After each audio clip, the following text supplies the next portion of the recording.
Ah, bonjour à chacune, bonjour à chacun. Ça me fait plaisir de vous retrouver pour un moment de partage de comment cette retraite non délibérément choisie voilà, m'amène tellement d'enseignements par rapport à ma vie.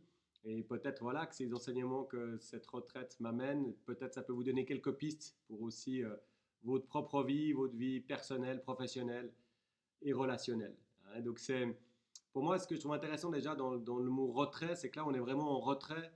Ça fait des années que j'ai l'habitude de décider une fois par année ou deux d'aller dans une retraite. Ça me permet de ralentir et ralentir, ça me permet de me connecter à l'essentiel, à vraiment ce qui est important pour moi dans ma vie. Et très souvent dans une retraite, j'ai eu l'occasion d'expérimenter vraiment ces deux forces qui font qu'une, qui sont la lumière et l'ombre. Et les deux finalement fonctionnent ensemble. La lumière, c'est vraiment tout ce qu'on a envie de vivre, tout ce qui est beau, c'est cet amour, c'est cette passion pour la vie, cette passion pour les êtres, c'est le plaisir de vivre des choses, c'est cette liberté, cette joie qui émane de nous.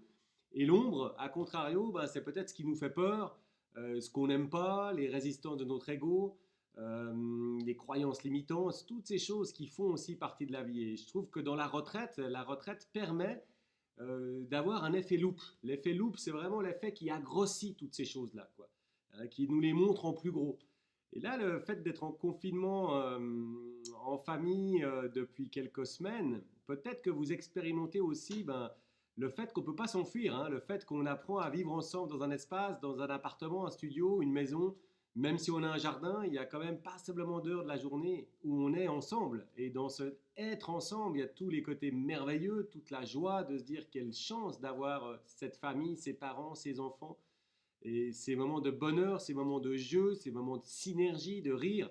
Et en même temps que ça, ou juste après, ou juste avant, ou le lendemain, ou la veille, il y a les moments de crise. Il y a les moments où on ne supporte plus les autres, on ne supporte plus son mari, sa femme, ses enfants. Wow.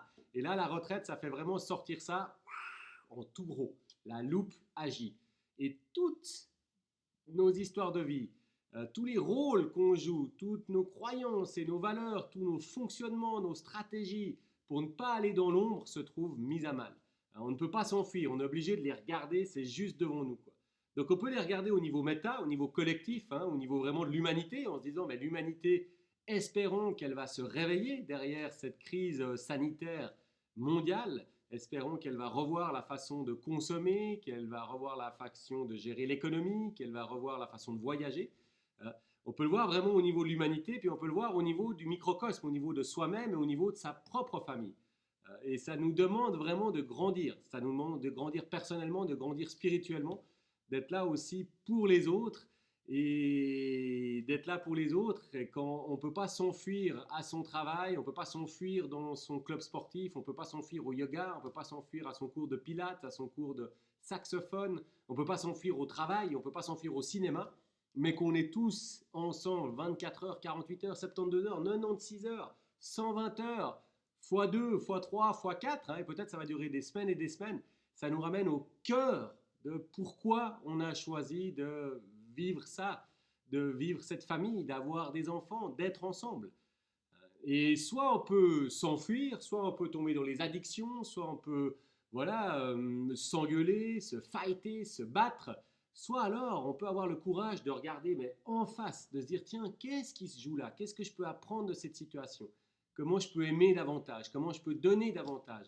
Comment je peux grandir au niveau personnel dans cette situation?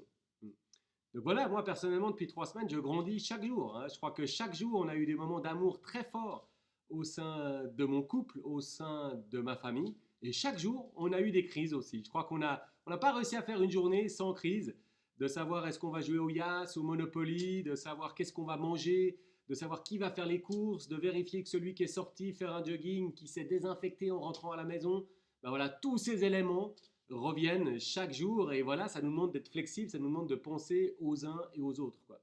Et en même temps que cet aspect relationnel aux autres, bah, cette période me confronte aussi à moi, me confronte à moi, à qu'est-ce que j'ai envie vraiment.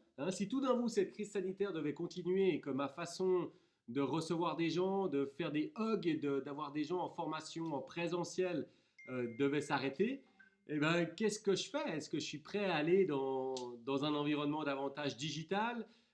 comment j'imagine l'avenir, si tout d'un coup mon revenu diminue de moitié, de trois quarts, de 90%, comment réapprendre à vivre? Et plein de choses apparaissent. Plein de choses apparaissent, plein d'idées, plein de créativité, plein d'inspiration, plein d'intuition, pour autant que je fasse à quelque part la démarche, et je dirais même pas l'effort, mais juste la démarche d'aller écouter. Écouter mes peurs, écouter mes envies, et écouter la vie. Hein. La vie est un mouvement permanent, et là, le mouvement qui nous est proposé dans ce début de l'année 2020 est extraordinaire. Nous ne pouvons plus réfléchir, agir, penser comme avant. Et c'est une aventure. Hein. Ça m'arrive très souvent de dire à mes clients en coaching, la vie est une aventure. Et bien là, sacrée aventure. Là, on est pleinement dedans. Donc c'est vraiment dans cette curiosité d'aller observer ma lumière et mon ombre, mes lumières et mes ombres, le tout dans une pleine responsabilité en se disant qu'à chaque moment où j'ai une réaction, un énervement qui vient ou une peur, c'est moi qui la crée, c'est pas l'extérieur qui met la peur en moi, mais la peur est créée avec ma participation totale, ou en tout cas ma coparticipation. À partir du moment où je prends la responsabilité de ces énervements, de ces émotions, de cette colère, de cette peur, de cette tristesse, à partir du moment où je prends cette responsabilité, je peux agir derrière, je peux agir dessus, je peux ressentir et je peux voilà, la laisser se transformer en sachant toujours que toute émotion se transforme. Tout état interne se transforme en permanence et que très souvent, derrière les nuages, le soleil revient. Donc je reste hyper positif dans cette période, toujours comme je le disais hier dans la vidéo, avec beaucoup de compassion pour les personnes qui sont les plus durement touchées, pour les personnes qui perdent des êtres proches, des parents, des frères, des sœurs, des enfants, les gens, les amis qui ont aussi ces gens qui souffrent terriblement, beaucoup de compassion, beaucoup d'admiration pour toutes ces personnes dans les centres hospitaliers.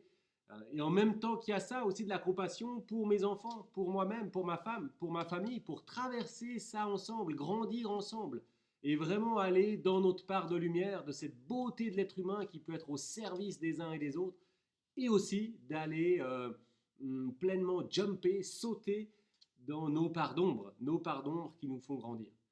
Bon, je vous souhaite une magnifique continuation de cette semaine. Courage. Le courage, c'est une énergie forte qui permet de grandir aussi. Et gardez en vous vraiment l'idée de se dire que la vie est un mouvement permanent et que tout change à chaque instant. Et que, voilà, si on se projette dans un an, eh ben, certainement qu'on aura grandi, on aura appris, on aura mûri, on aura changé. Et peut-être même qu'on sera heureux d'avoir passé cette période, quels que soient les dommages et les deuils qu'on aura eu à affronter. Il y a certainement un cadeau caché derrière cette aventure collective humaine incroyable.